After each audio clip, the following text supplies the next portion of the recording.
What a sorry excuse for a fucking playoff game I just watched from Philly, bro. Hearts out to flowers out for Atlanta or whatever, bro. Give them their credit. They played well. Everyone but Trey, I guess. But Kevin Herter came out bald. Trey made free throws. He came in the fourth and made some big shots. Clint Capella was good. They had contributors. And without Bogdanovich, they still managed to beat Philly, which is like, I know you yelled niggas don't got Danny Green, bro, but like, come on, bro. That was a sorry excuse for a fucking game. That was pathetic. And y'all wondering why I'm mad? I did say, I think in my first video, that I was rooting for Philly for the rest of the playoffs, or even for all the playoffs, right? But I did say I was rooting for Philly, and um, that was maybe one of the worst performances I've ever seen in my life. That was terrible. I'll start. Okay, everyone wants to blast Ben Simmons, but let's start with Joel. He had an okay game. I think he forced a lot offensively, but it's a game 7. You want your star shooting. Um, he still forced too much from the outside. Joel didn't get down low like he needs to versus Clint Capella and Onyeka Kongwu. You just gotta get down there, bro. You're better than them. You're better than them. It's that simple. Um, but his offense was okay. I wouldn't say it was nothing spectacular. He came to play. He had a good start to the game. First quarter was heating. Slowed down a little bit after that, but I still think he played well enough to win this game. I'm not blaming Joel for none of this. He played his part fantastically. All right, and I'm gonna keep everything real because I ain't got nothing. I'm not like a Philly owner. I don't got no investment in the sport, right? I'm a Rockets fan. I don't give a shit about trying to front for my favorite player or nothing. None of those guys is my favorite player. Um, Another big thing was foul trouble, right? Seth Curry, Ben Simmons both, I think, had 4 fouls going into the fourth, and then Seth picked up his fifth towards the end of the game or whatever. But you can't sit Seth Curry for foul trouble. You can't. You just can't. I like Doc Rivers. I think he's getting a lot of unnecessary hate on Twitter. I think he's a great coach. And Philly and the Clippers blew leads, right? And everyone's gonna be like, "Oh, look at all these leads he blew." He can't go out there and play for the boys. I mean, come on.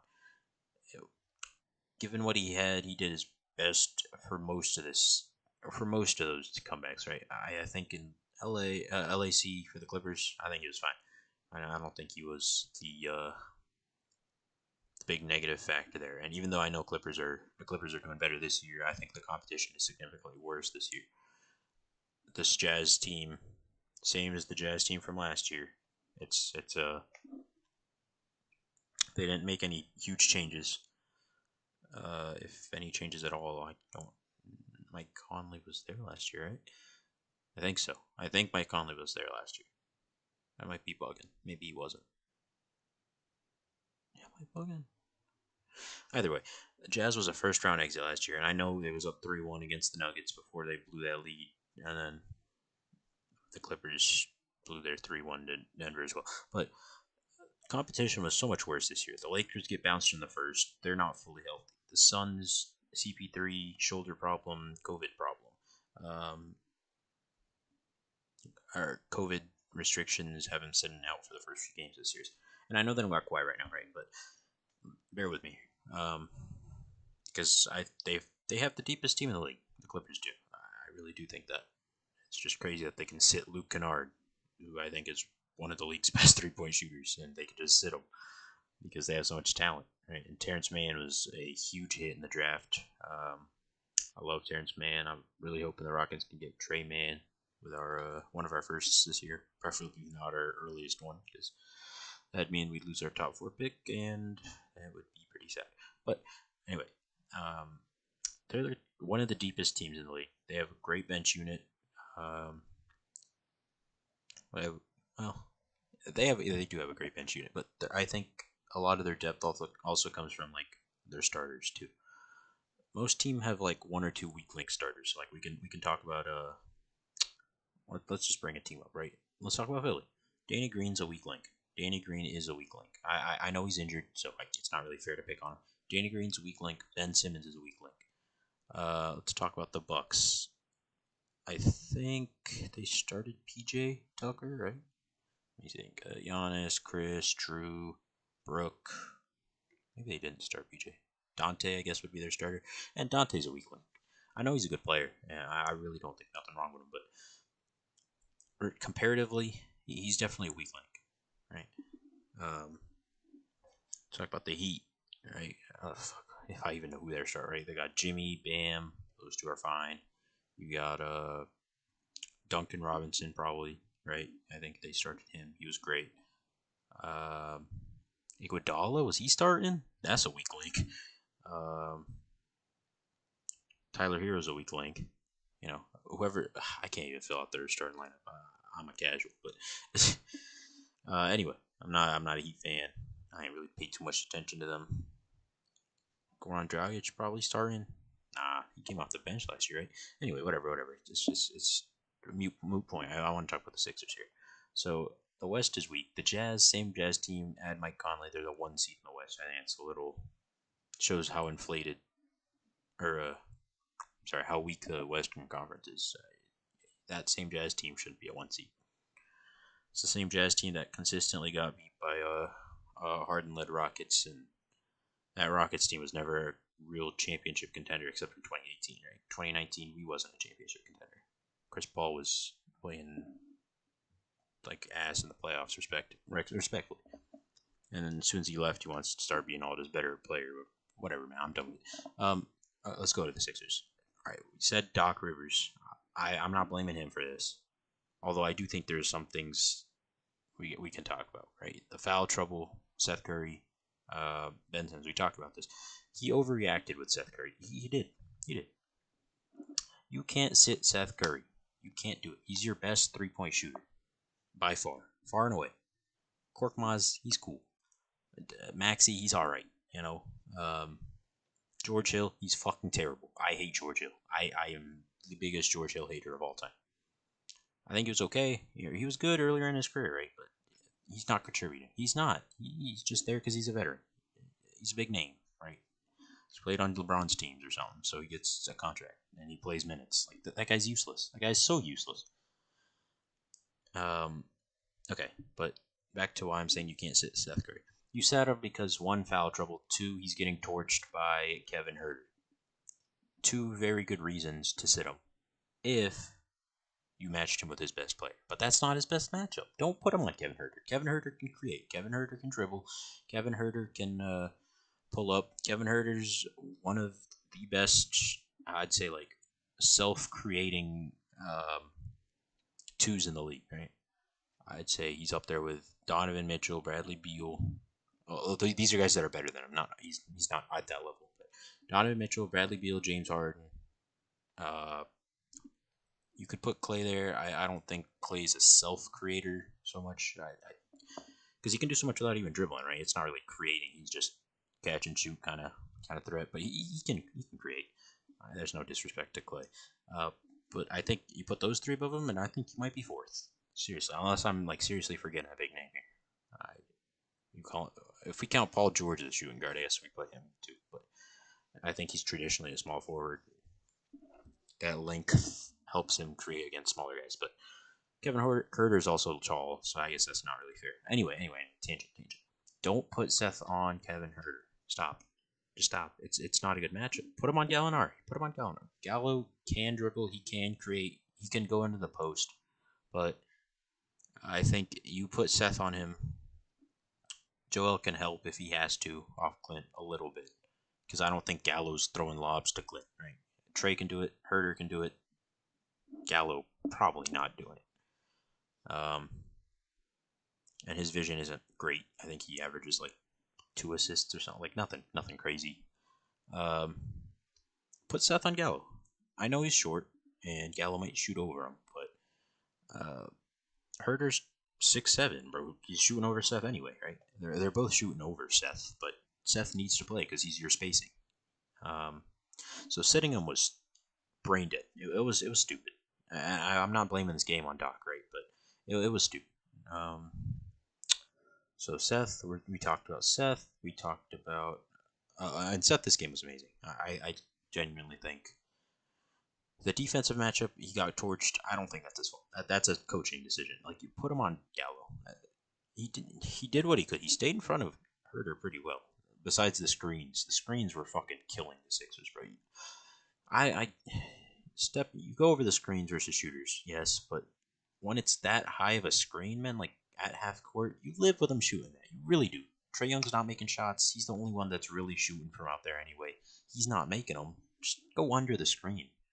Just go under. Get your feet set. It's the same thing happened to the Clippers, bro. When Ayton and what's his face? Ayton and Campaign, or was it Booker? I think it was Booker and Ayton mostly, but I think Campaign also did a little. Anyway, when Booker and Ayton were doing that high screen roll at half court, Booker doesn't shoot half courts. He can, sure, but you live with that. He's not Dame. He's not Steph. He's not Trey. They're the only ones that are really pulling from out there like that and have good percentage enough to justify shooting that, being that wide open. You don't play over that Pat Bev or Seth Curry or Ben Simmons or Matisse or whoever was playing over that shit. Stop. It's terrible. It's so brain damaged, bro. Like it's the dumbest thing you could do, man.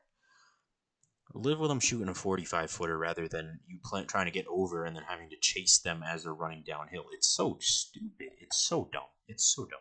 Anyway. Okay. Seth, I'm done on Seth. He was great. His defense was bad. I don't blame him for that. That's more of Doc Rivers' fault. We talked about Doc Rivers, Seth, and Joel. Ben Simmons. Ben fucking Simmons. It's time for the meat and potatoes of this meal. Ben, you are terrible. That's it. No, I mean, I'm going to elaborate, but he is fucking awful. It's a confidence thing. It is. And I'm no fucking, I'm no shot coach or trainer or I don't have a basketball mind, right? As much as I'd love to be involved in the NBA or whatever, I don't have a basketball mind. Or I don't have a resume or nothing, but let's talk. I mean, everyone saw the videos of his warm-ups. He's shooting floaters, jump hooks, fadeaways. Well, he's not shooting jump hooks. He's shooting floaters and, like, post fades, right? It's not... What are you shooting that for, man? Just go to the line and shoot free throws. Go to the line and shoot free throws. That's it. You're not all of a sudden in the middle of a series going to somehow discover how to shoot a three-pointer, bro. It's either you got it or you don't. And if you don't, you better work your ass off in the offseason. And he's not going to. I don't care what his press conference said today. He said, oh, I got to get into the gym and work. You're not going to. You're a lazy son of a bitch. You got money.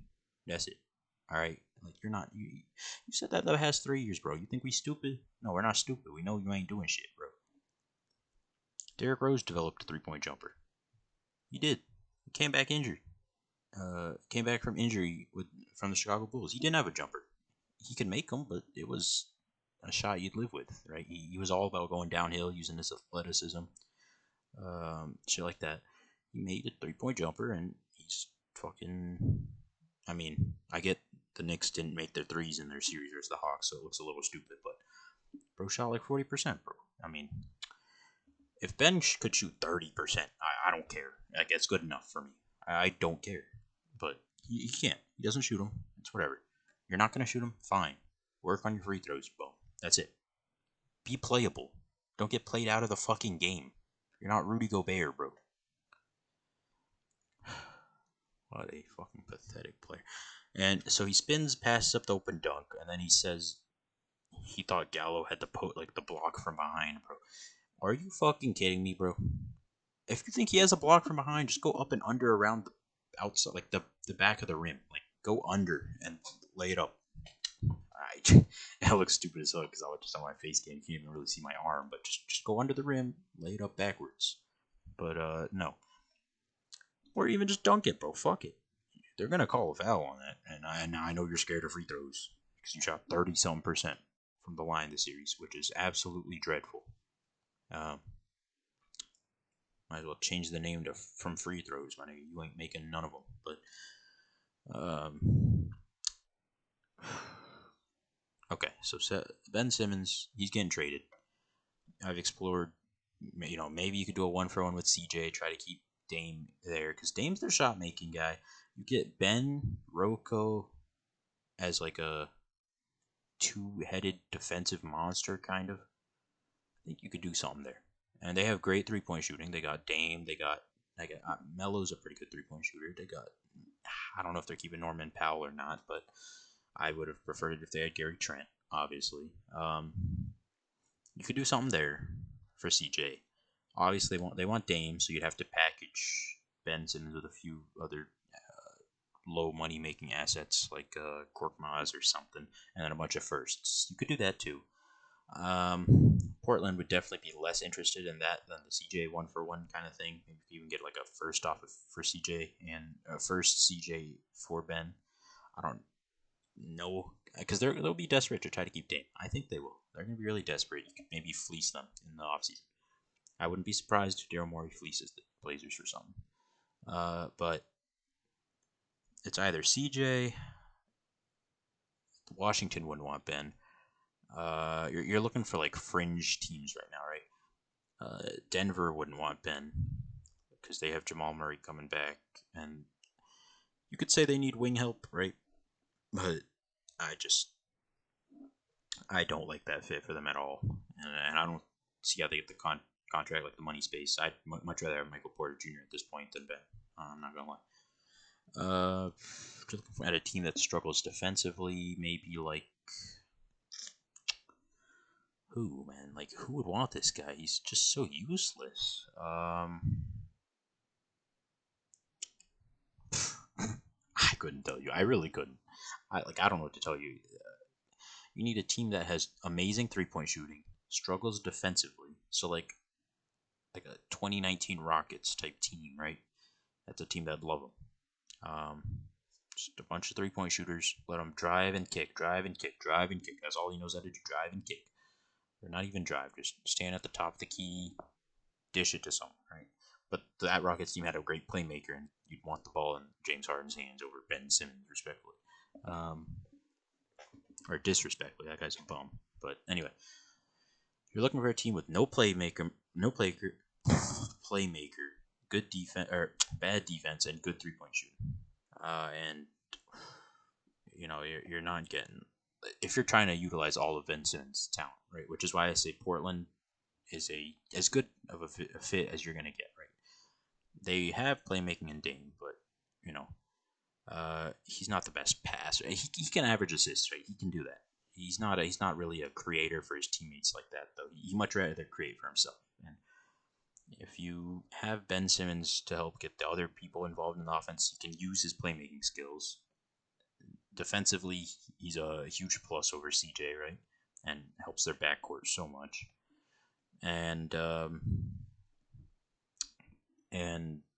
he can rebound, which is kind of big for them too, because they're small guards. Kind of, they could use rebounding help compared to what they have right now. Even though they have Rocco, Carmelo, Nurkic, and I guess Zach Collins will be coming back from injury. But anyway, you're getting as much from Ben Simmons as you can from Portland, like at that in terms of that fit. My friend was saying DeJounte Murray, which is interesting. I do like DeJounte. I just don't know if he's not that if he's playoff ready, because he definitely like. You could say something stupid like that about Booker a few years ago, right?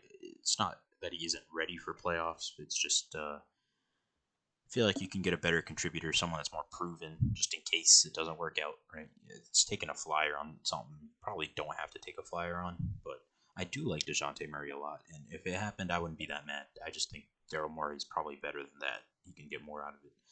Even though Simmons is a negative asset, let's be real. He's a negative asset. No one wants him. He's on a terrible contract. He's a good defensive player, sure, but he's on a terrible contract. It's the same with Rudy Gobert. I think back in 2016, every team overpaid for like a bunch of fucking players, and it's happened again. Let's be realistic. It's happened again. Rudy Gobert on a max is insane. It's so stupid. It's beyond die. They had to, right? But it is so dumb. Same with Ben Simmons. It's an overpay, clearly. And this is all in hindsight, so I'm not acting like I'm smarter than all these GMs or anything, but it's just it's terrible. All right. Ben Simmons done. I spent too much time on him. Oh, and the trade for Dejounte would have to be like Dejounte, Rudy Gay for Ben, and like 2 firsts or a first or something. Probably just 1 first, but I don't know. Anyway, next. Um, Danny Green, you get a pass. You're injured. Tobias fucking Harris, you stink, my nigga. You are awful. You had a good series versus Washington. You started out the series pretty good, but man, if you didn't have one of the worst game sevens I've ever seen in terms of just making shots, bro. 6 or 7 missed layups in a fucking row. You are terrible. You are terrible. You're terrible. You drive. You're open in the lane. There's a big man below you. You're over him. You're in the air already. You're already floating or laying up or whatever. You're already up past him. There's no need to worry about the shot blocker. You're already up. You're past the guy. Like, there's no way you can recover. And you just find a way to consistently brick floaters, layups, everything. You make one and you start going crazy like you're fucking, I don't know. You start going crazy like you won the NBA Finals. You didn't, bro. You made a layup. You made a fucking layup. Let's be real. You're terrible. I think he ended something like 8 for 22 from the field or something terrible like that. And it might have been worse because I think he took another 3 at the end of the game too and missed that. But anyway, you're overpaid. You are. You're overpaid. And you had a good regular season, and all the Philly fans are starting to like you, and then you do that shit and just miss like 10, 11 layups, bro. Like, what the fuck is wrong with you? Oh, man. I don't know if it's just the big lights, the booing crowd, the big stage, the shining lights, the booing crowd, whatever it is. Um, it's just, bro, you can't go out there and perform like that. And this episode isn't scripted, so sorry if I'm stumbling my words a little more. This is from the heart, man. This is from the heart. I hate what I just watched, bro. That is some of the worst basketball I've ever seen from a 1 seed or just a team, like a good team in general. You can't be like that, bro. You just can't. That was a sorry excuse for a basketball game, bro. So that's Seth, Ben. Okay, let's talk about Maxey. Maxey was okay. I don't have a problem with how Maxey played. I think he got too much PT, but he had a good game 6, so Doc's gonna give him more PT. It happened with Terrence Mann. He got more PT. He had a good game 5. He got a shit ton of PT for game 6 and came out bald. So you take a flyer on that because you never know when you get a contributor like that. Shake didn't get a lot of PT, but when he did, he was pretty much useless. And George Hill. George Hill stinks. Stop. He's not a playmaker. He's not. He can't create. He can't run an offense. He can't do anything. Leave him in a corner, spot up, shoot threes. He's not even good at that. Like 30-something%? There's just no way this guy is good at anything. He shouldn't be a bench player coming off the bench for you. I'd rather see fucking B-ball Paul Reed out there playing. Obviously, I say that a little sarcastically, right? But he's bad. Cut your rotation. It's a game 7. Cut your fucking rotation. Do what Steve Nash did. Do what Mike Budenholzer. You had to force Coach Bud to do this, but cut your rotation. Cut it. It's too fucking long. Too big. Too whatever. It's too many players are playing. You can't. It's a game 7. It's the playoffs. Cut your rotation. And I get it. You guys played every single one of your fucking players on your roster this year because you're Philly and injury problems and resting and COVID and whatever. You played all those players, so technically you did cut your roster, but it's got to be more, bro. It's got to be a 7-man roster, 8 max, but seriously, it should be 7. You want your 7? I'll name them. You have fucking Ben Simmons. You have, and I hate that I have to start with him, but Joel, Ben Simmons, Seth Curry, Tobias Harris, Matisse should be 5. Then you give me. Oh, what am I forgetting? I'm forgetting someone. Am I? Furkan. Give me Furkan. I want Furkan out there. And then 7. Choose Maxi or Shake. Cut it there. You can. You know what? You could split like 3 minutes between both of them or something. Give them both 3 minutes, but see which one makes their shot, and then maybe you play that one more. But whatever it is, George Hill shouldn't get playing time. Dwight Howard, realistically, not doing much, picking up flagrants, lots of ticky-tack fouls. Joel should play all 48 minutes in this game, man. He just should. He's your star. I don't care if he's injured. I don't care if he has a partially torn meniscus. Play your minutes. Play your minutes. If you're injured, sit out game 6. Not game 6. You're down 3-2. Sit out fucking, I don't know, game 2, game 3, something like that. Sit out earlier in this series so you can be healthy and play all 48 minutes later on or something. And okay, you know what? I don't believe that at all. But the point is, you have to play all 48. You just have to. He didn't look super tired out there. He didn't. It's not like he was dying like fucking what's his face? Who played Giannis? Giannis was just straight dying on the court. They had to call an early timeout because he was just out of breath and sweaty and dying in the first 5 minutes. But Joel didn't look that bad. You could have played him all 48. I know he's on a partially torn meniscus. You don't want to risk his future. And I get it if you're throwing in the towel like that, but this is the best year you're ever going to get. It's the best year you're going to get. No Lakers. Clippers injured. No Kawhi, I mean.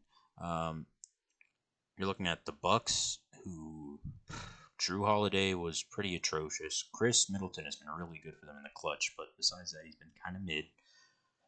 He stepped it up game 5, 6, 7 for Milwaukee, though.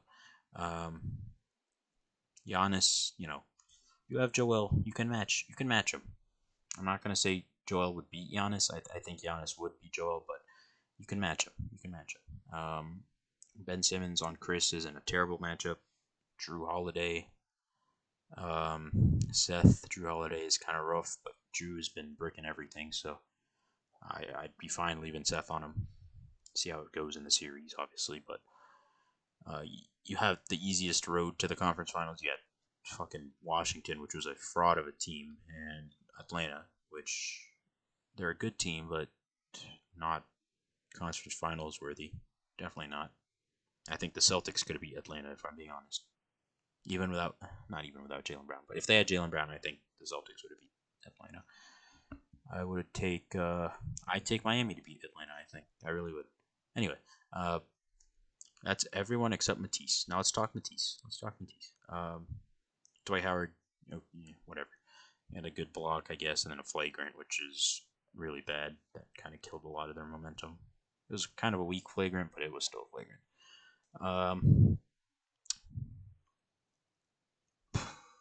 Matisse Thybulle was their best player out there. Yeah, he was.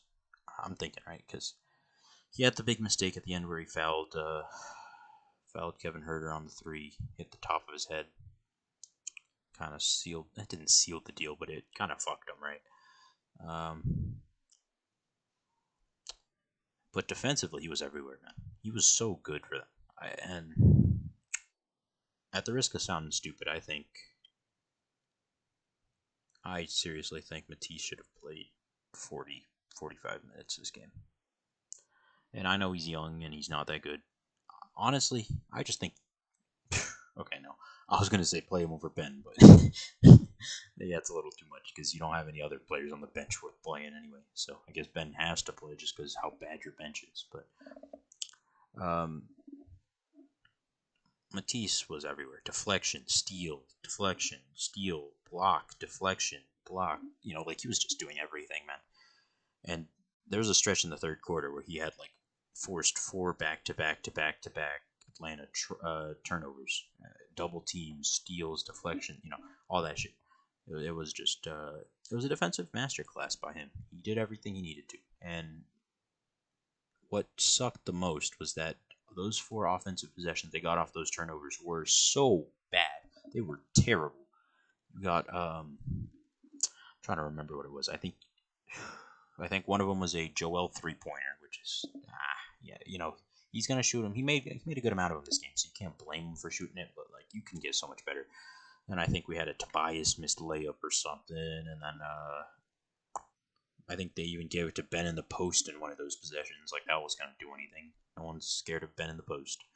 And then maybe I think the last one was a Korkmaz corner 3, and he bricked it or something. Anyway, They were all fast breaks. They were all like loose ball turnovers. You have to push the pace. You're Ben Simmons. You don't do anything else. Push the fucking pace. Push it. Push the pace, man. Just push the pace, bro. It's not that hard. I hate teams that settle for threes on fast breaks, and the league is becoming like that. Everyone does it, but the Sixers are such a bad 3-point shooting team. If it's not Seth Curry, they're so bad. Stop doing that. You have Ben Simmons. You have Joel. Get downhill, push, attack the basket. Even Tobias does it pretty well, even though he missed so many layups today. He does push the pace, attacks the basket, and he's good at it. Missed layups, but he's still good at it. God, so frustrating. And a lot of my frustration is also part of the Brooklyn Nets game too. I think the Nets fucking. I think the Nets were the better team. I mean, I just hate it. They're injured and fucked by injuries. Kyrie and Harden on one leg or whatever. But man, whatever. This was about the Sixers. I don't care. If I want to do another video about the Nets, I will. But fuck, man, that's so annoying. I'm not watching a single game in the Eastern Conference Finals. Respectfully, I'm not watching a single one of those games. That's such a dud of a series, bro. I don't care. If the Hawks win, I'll be happy. I hate the Bucks. I can't stand Giannis, dude. That guy's so annoying. At the risk of being attacked by all the Green Bay fans or whatever, Milwaukee guys or whatever it is, I don't care. Giannis is one of the worst superstars in the fucking league, dude. He doesn't have any talent. He's so bad at the line, so bad at threes. All he does is bulldoze down in the paint. Get fouls called on him. You know how many other players do that? That's an offensive foul. Boogie Cousins used to do that, and he always get fucking dinged with fouls, offensive fouls, and then you get teased, and then they eject him. They don't give Giannis any of that. They don't care because the league is offensive player focused. It's just so dumb. It's so stupid. It's so stupid how easy it is for an offensive player to just lean in for a foul or jump up for a foul. And y'all know James Harden's one of my favorite players because I'm a Rockets fan, right? So at the risk of sounding stupid, he also does it too much, right? He also does that way too much. He foul baits, Trae Young foul baits, Giannis foul baits, everyone foul baits, and it's so bad for the league, bro.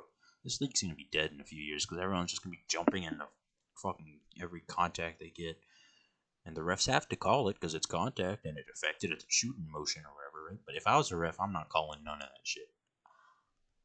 The first time anyone does that in one of my games, I'm just going on the loudspeaker and saying, "We're not playing tonight. Now get your fucking ass in the paint and work for your buckets or shut the fuck up, alright?" And that's it. That's simple. And that's a weird tangent. But anyway. And I'm not even mad at Trae Young for this game 7, whatever. I don't even think he did it that bad this game. I really don't. His foul baiting's over exaggerated, but it's just annoying to watch, even if it is once or twice in a game. It's just so frustrating.